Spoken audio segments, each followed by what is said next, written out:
कार्य किया जा रहा है।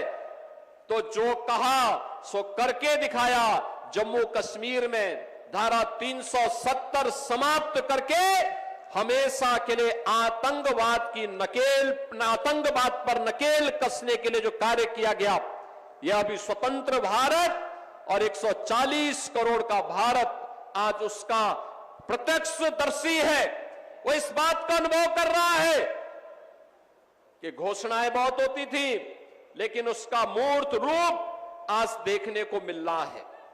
लेकिन जो लोग आज पीडीए की बात करके समाज की एकता को खंडित करना चाहते हैं, इनसे पूछना चाहिए, जब प्रदेश में दंगों की आग लगी थी, प्रदेश का नागरिक, चाहे वह अलीगढ़ के दंगे हो, बरेली के दंगे हो, मुजफ्फरनगर के दंगे हो, मेरठ के दंगे हो, जिन लोगों की बोलती दंगों के समय पीड़ित हिंदुओं के पक्ष में नहीं होती थी, पीड़ित में से दलित भी था, पिछड़ा भी था, व्यापारी भी था, सामान्य हिंदू भी था,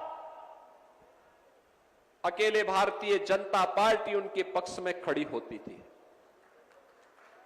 तब भी भारतीय जनता पार्टी खड़ी होती थी। पिछले 8.5 वर्ष में प्रदेश दंगा मुक्त हुआ है, गुंडागिरी और माफियागिरी से मुक्त हुआ है। लेकिन आज फिर से इस एकता को खंडित करने के लिए जो बातें परिवार डेवलपमेंट अथॉरिटी के द्वारा फिर से प्रारंभ किया गया है, ये परिवार डेवलपमेंट अथॉरिटी जो सबका साथ की तो बात करता है, लेकिन परिवार के विकास की बात करता है। और इन्होंने 4 बार प्रदेश में समाजवादी पार्टी की सरकार आने पर यही करके दिखाया। भी आपने देखा होगा, अभी हम लोगों ने 60,244 पुलिस की भर्ती संपन्न की। अलीगढ़ के भी बहुत सारे नौजवान भर्ती हुए थे, उसमें बहुत सारे अलीगढ़ के नौजवान भर्ती हुए, एटा के नौजवान भर्ती हुए, कासगंज और हाथरस के नौजवान भर्ती हुए, प्रदेश के सभी 75 जनपदों के नौजवान उसमें भर्ती हुए। लेकिन क्या ये 2017 के पहले भी संभव था? क्या 2017 के पहले ये नहीं हो सकता था?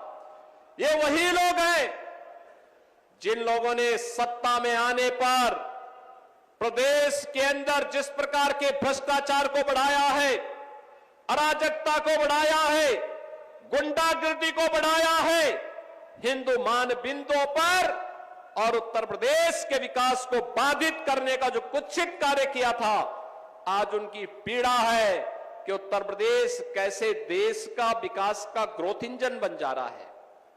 आज उनको पीड़ा इस बात की है कि आखिर उत्तर प्रदेश के सामने जो पहचान का संकट इन्होंने खड़ा किया था, ये पहचान का संकट कैसे दूर कर दिया गया है। और इसी पीड़ा में इनके द्वारा फिर से जातीयता के उस जहर को घोलने का कुत्सित प्रयास किया जा रहा है। और इसके लिए इन्होंने न केवल हिंदू संस्थाओं को, बल्कि अब तो देश के संवैधानिक संस्थाओं को भी निशाना बनाना प्रारंभ कर दिया है। अगर कोई न्यायाधीश सही फैसला देता है, निष्पक्ष फैसला देता है, तो उनको धौंस दी जाती है। अगर वह किसी सार्वजनिक कार्यक्रम में कोई बात कह देते हैं, उन्हें धमकी दी जाती है। और अब तो चुनाव आयोग को भी धमकी दी जा रही है, चुनाव आयोग को भी धमकी दी जा रही है।